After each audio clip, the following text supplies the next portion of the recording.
Welcome to Who Let the Dogs Out, the podcast designed to help you enjoy life with your best friend without all the frustrations. Join us each week as we help families across the country do just that. I'm your host, Corey, and I'm joined by my co-host, Sally. All right, and today we've got another Q&A episode. Real quick, give them just a brief idea of what we're going to cover in today's show in terms of questions. Okay, we've got 3 questions for you again. Okay. I remember you said one was, is treats bribery? Yep, So we're going to cover that. absolutely. One about exercising dogs, that, how do you tire them out? Because even on a long walk, people are finding that their dogs are still hyper at home. Yep. And then They bounce back quick. one lady wrote into us about having to leave her dogs at home because one of them is travel sick. Yep. In the So how to vehicle. fix car sickness. Yeah. Okay, so that's what y'all can expect here in a little bit. We're going to cover that, treat bribery, all that kind of stuff.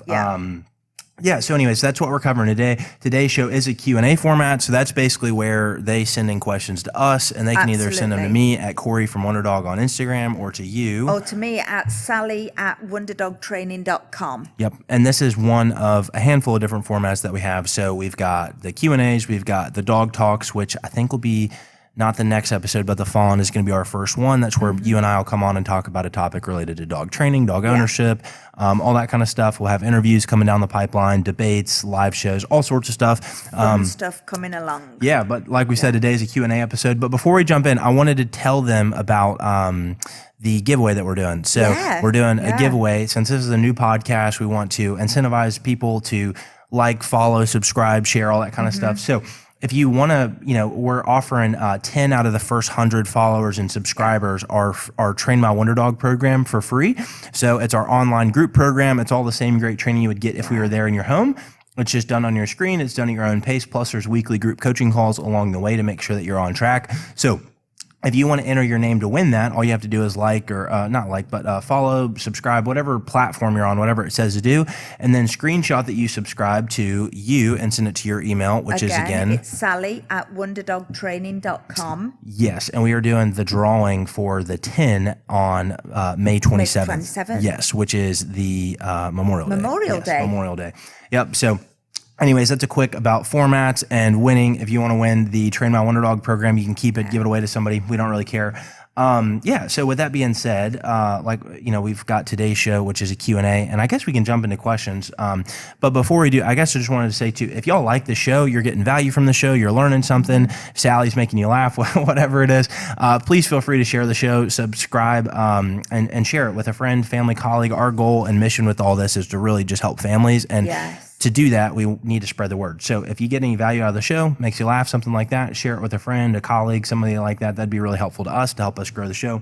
Well, I guess before we jump into questions, how's the Sully been? Okay. Well, let's go for positive first. Positive first. So we did our lesson with you, and we looked at walking at heel. And you gave me some really good pointers because he was doing far better than I was doing.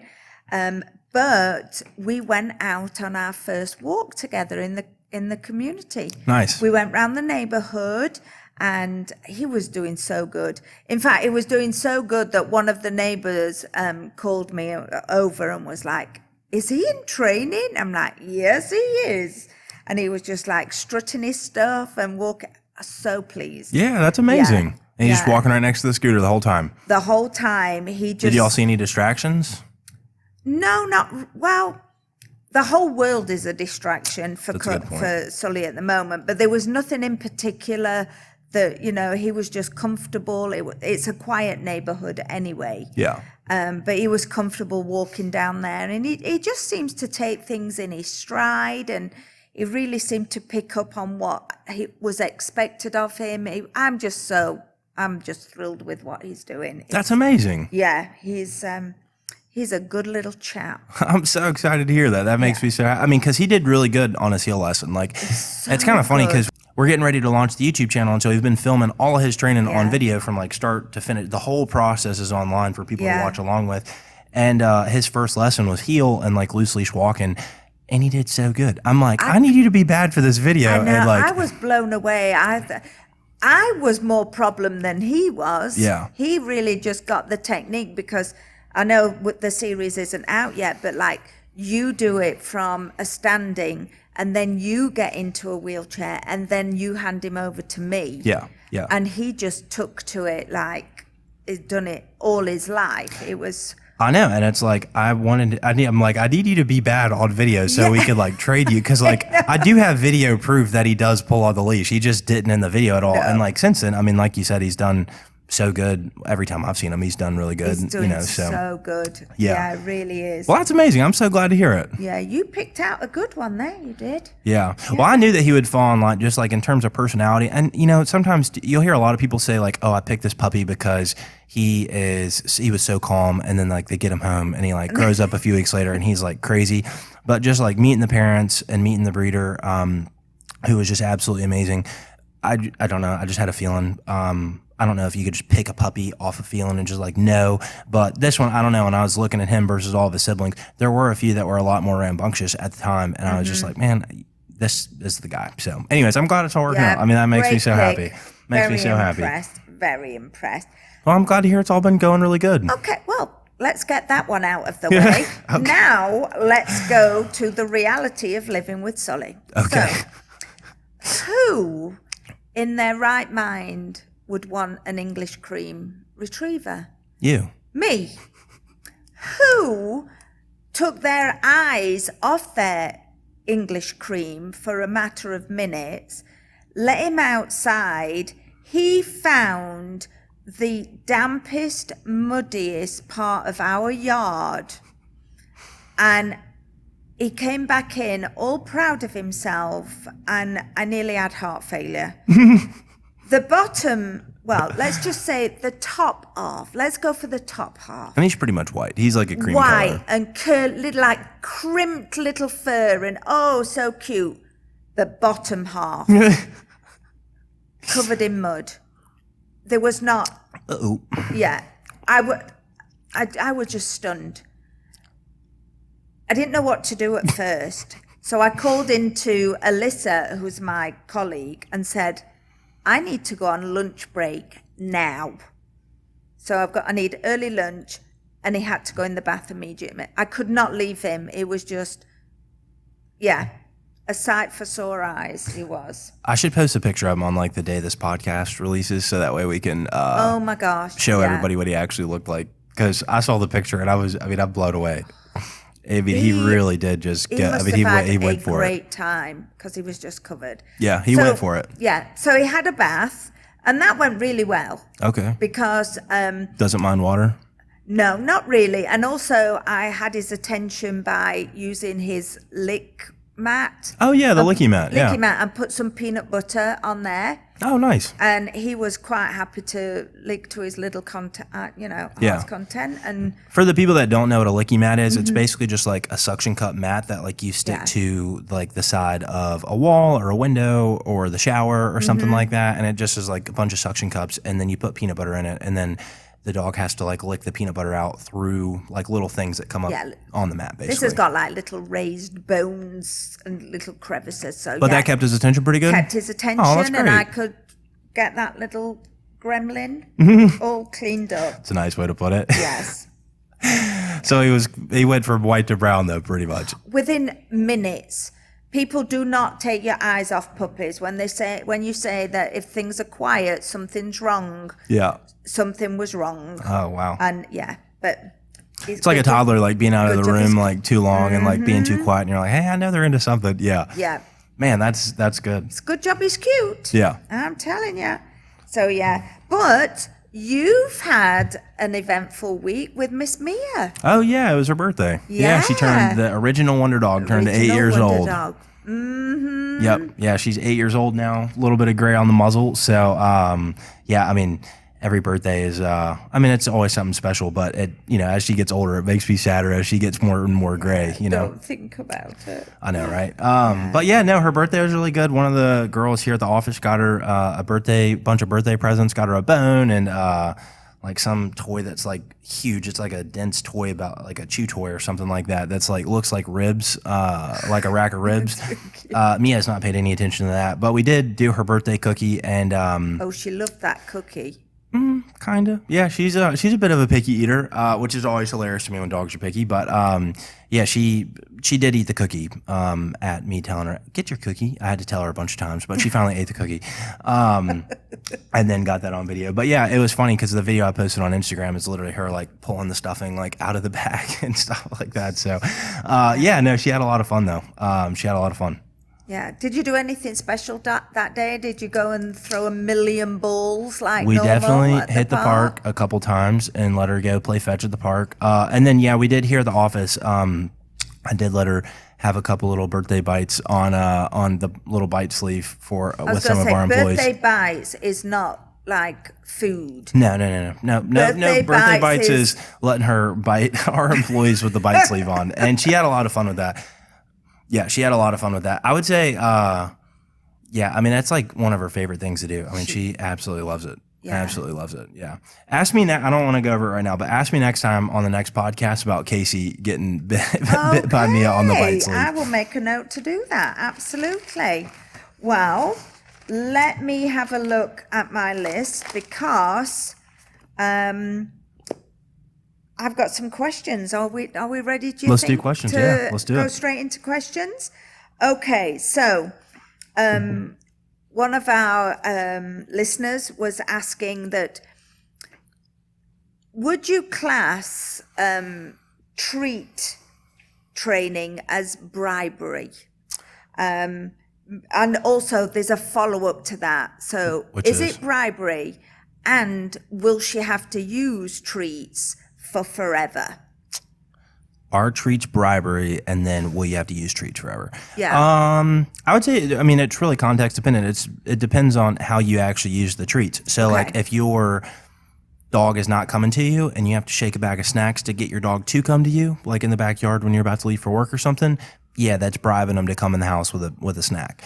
But if you're just teaching a new behavior and you're teaching your dog to, let's say, recall, right? Giving them a treat for coming to you is a reward for coming, not a, hey, if you do this, I'm going to give you a snack kind of thing. They might know that they do get a snack if they do come, but that's teaching them a new behavior. You're pairing a word with them coming to you, and then they're getting rewarded for it.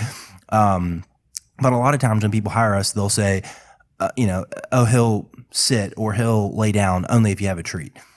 Then it's like, yes, in that case, then yes, using a treat is a bribe. So it's really context dependent. Can you lean? So in the beginning phase, whenever we're teaching dogs, we use a lot of treats to like reinforce the dog for doing the right thing or to teach them what to do.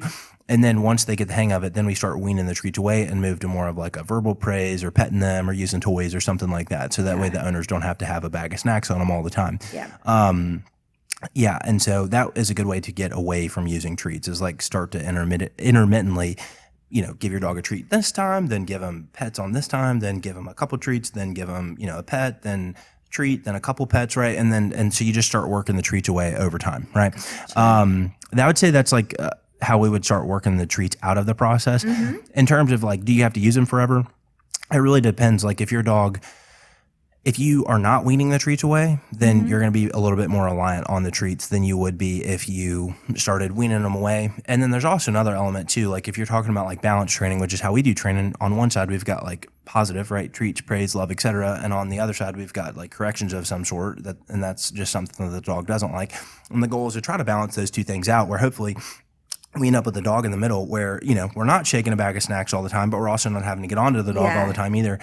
And I think if you're just using like one side of the scale, then it's going to be tougher to get rid of those things long term. So you want to add in just like raising a kid, right? Like if you teach them, hey, if you do the right thing, you get good things. If you do the wrong thing, you get in trouble.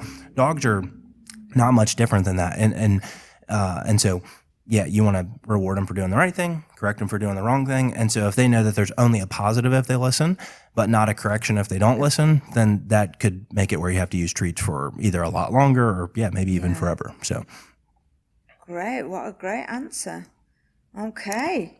So here goes to a different one now, a different question.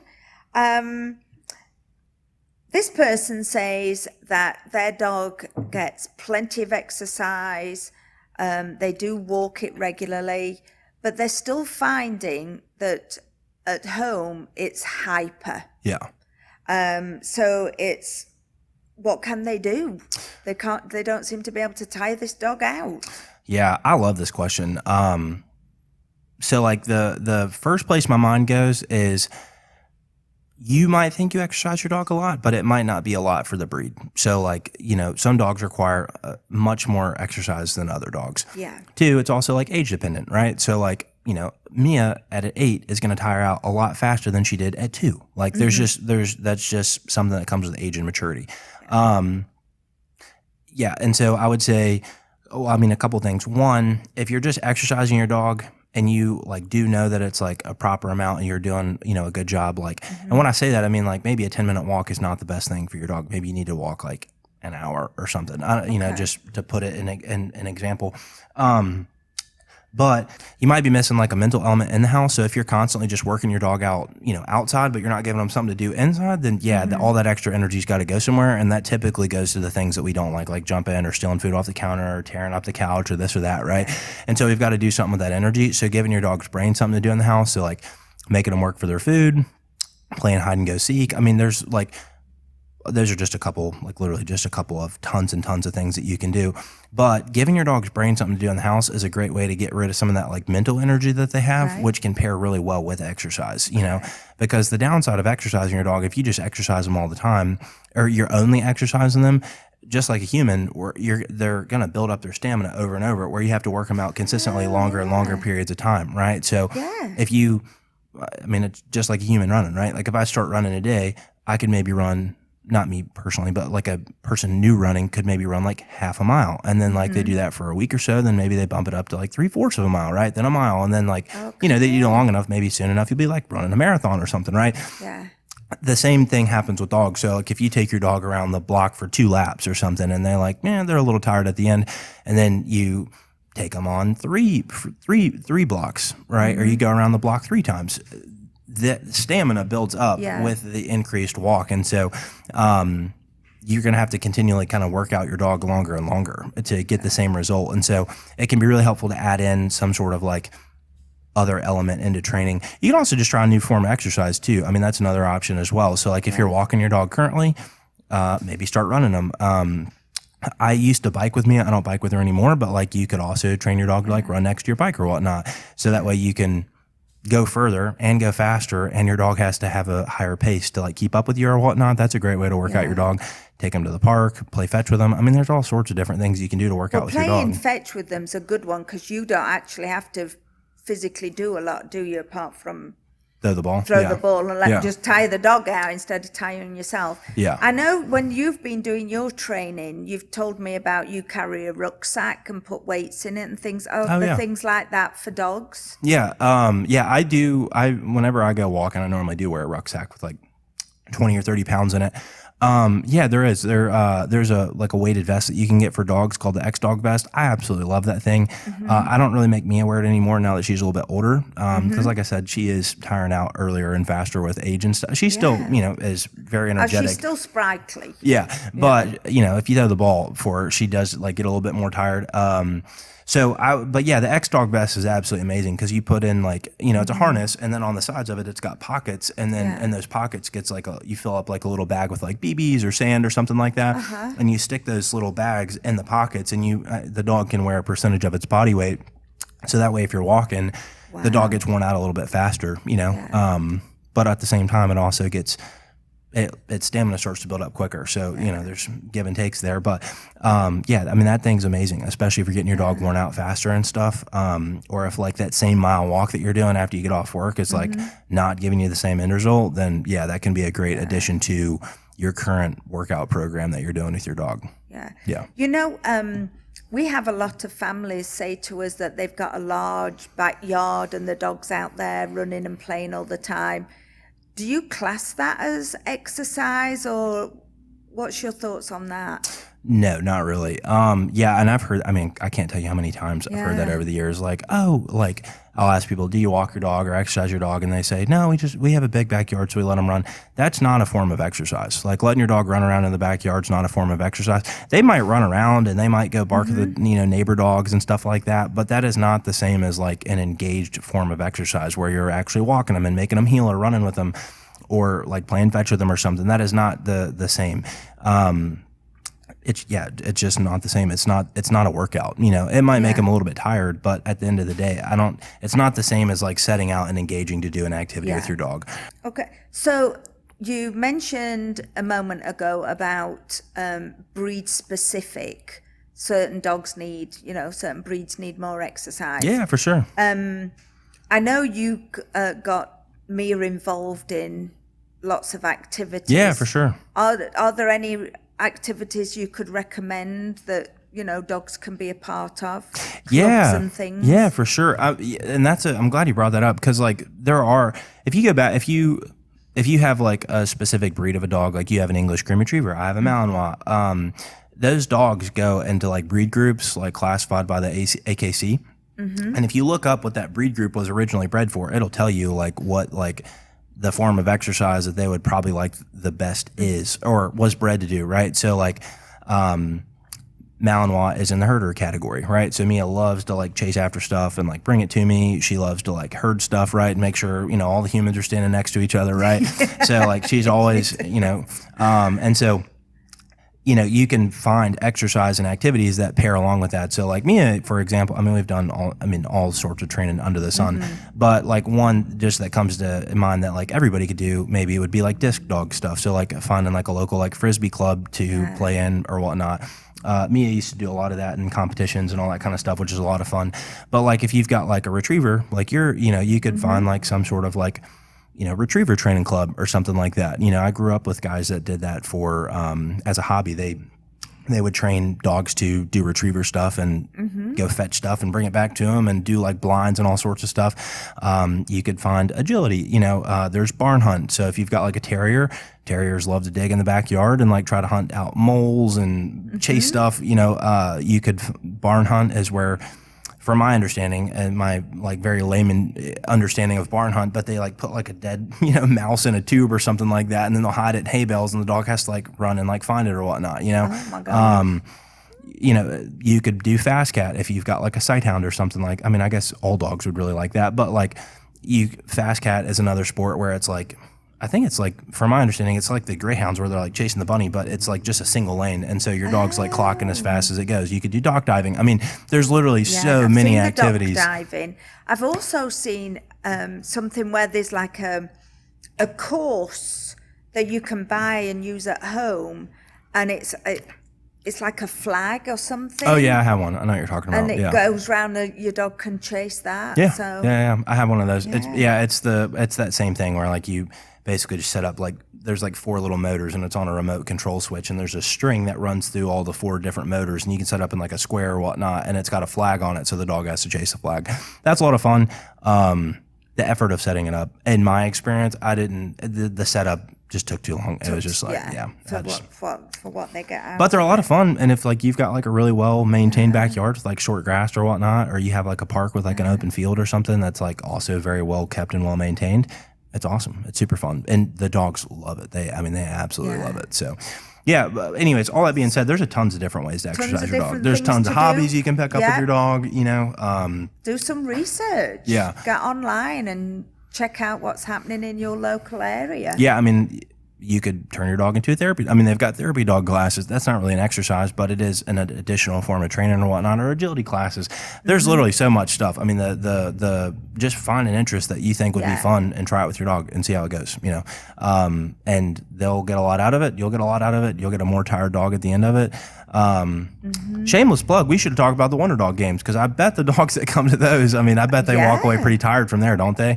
That's a great form of exercise. So if you're a client at one of our in-person businesses, every Saturday typically, and sometimes other nights of the week too, but we host events for our clients to come to where you can train your dog around other dogs and people and distractions and stuff like that. And we play games. It's all the games you played as a kid, red light, green light, musical spaces, tic-tac-toe, right? And like your dog has to do the commands to actually beat all the other dogs in training, and it's a lot of fun. And it's a great way to... it brings out the competitive element of our clients, let me tell you. It does.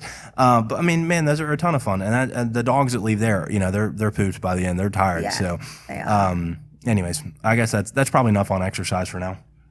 Yep. Okay. Well, let's go to the last question for today. All right. So, one of our listeners is a little sad that she wants to take the dog places and hates having to leave them back at home.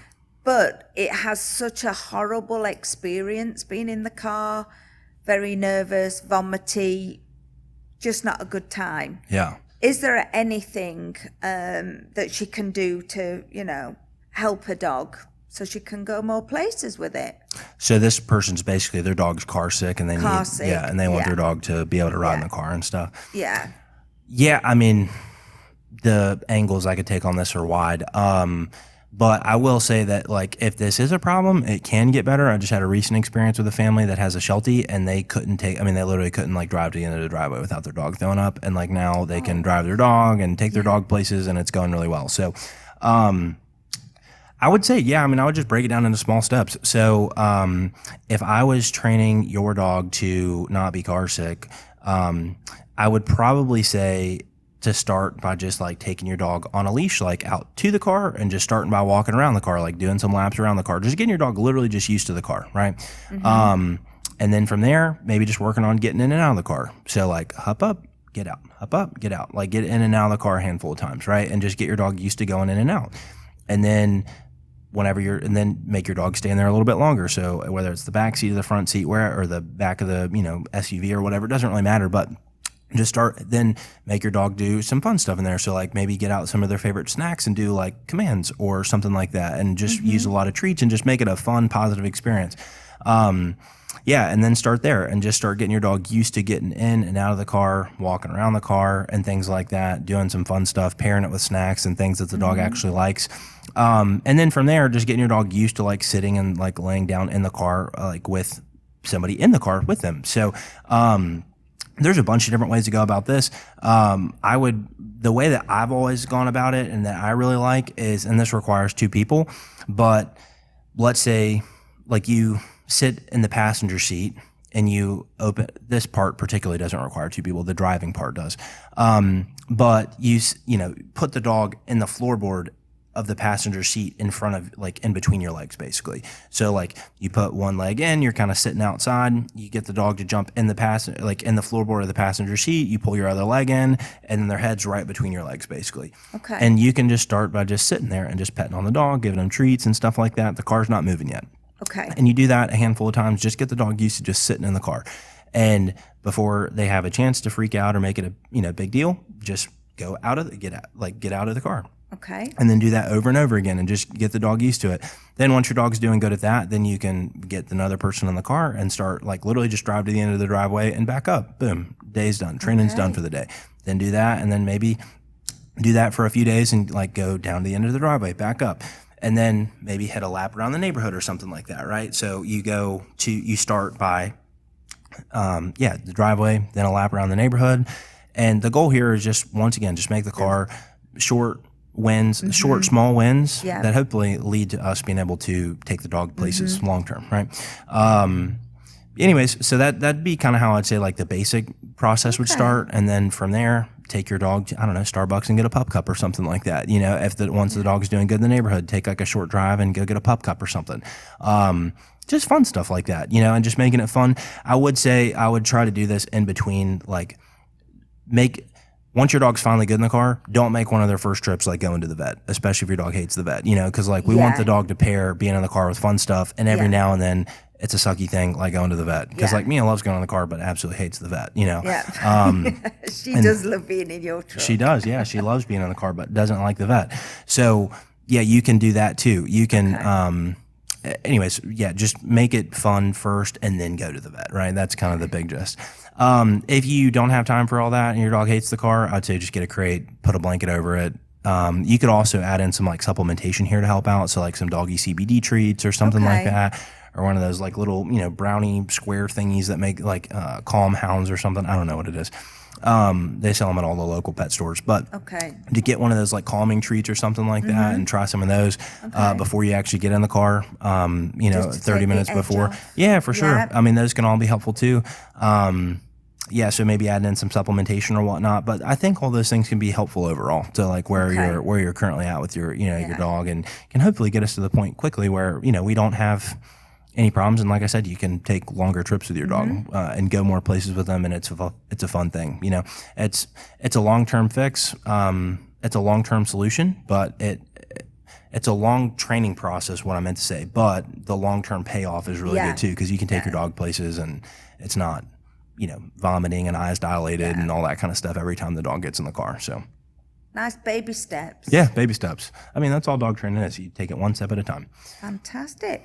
Well, great answers again. That's it? Yep, we've done our 3, and I'm sure our listeners will have got some great tips out of that. So heck yeah, wonderful. Well, guys, once again, if y'all want to win the drawing for the 10 out of the first 100 subscribers or followers or whatnot, follow, subscribe to the podcast, then send a screenshot to Sally saying that you did subscribe to the podcast. Just make it known in the subject line that you subscribe. So we'll save all those. We'll do the drawing on May 27th for that. So if you want in on that, just subscribe and screenshot it, send it in. We'd love for y'all to win that. So that's that. Next thing I was going to ask is, once again, if you got value out of the show, please share it with a friend, family member, colleague, something like that. Anybody that has a dog that is maybe having problems with their dog, or just wants to learn more about dog training, that'd be really helpful for us, just because, like I said, our mission here is to help families with their best friends, and we can do that better and faster if the show is shared. So please feel free to share the show. And then last thing is, if you need dog training help, whether it be in person or online, we can help out.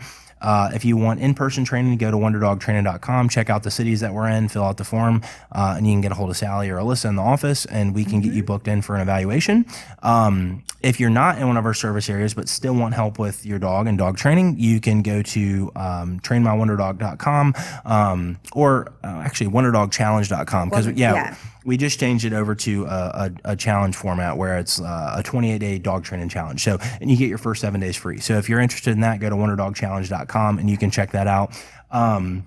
That's pretty much it. So anyways, guys, with that being said, feel free to like, follow, subscribe, all that kind of good stuff. And I guess we'll see you all in the next episode. See you in the next one. Yeah. Thank you so much. Bye. Bye.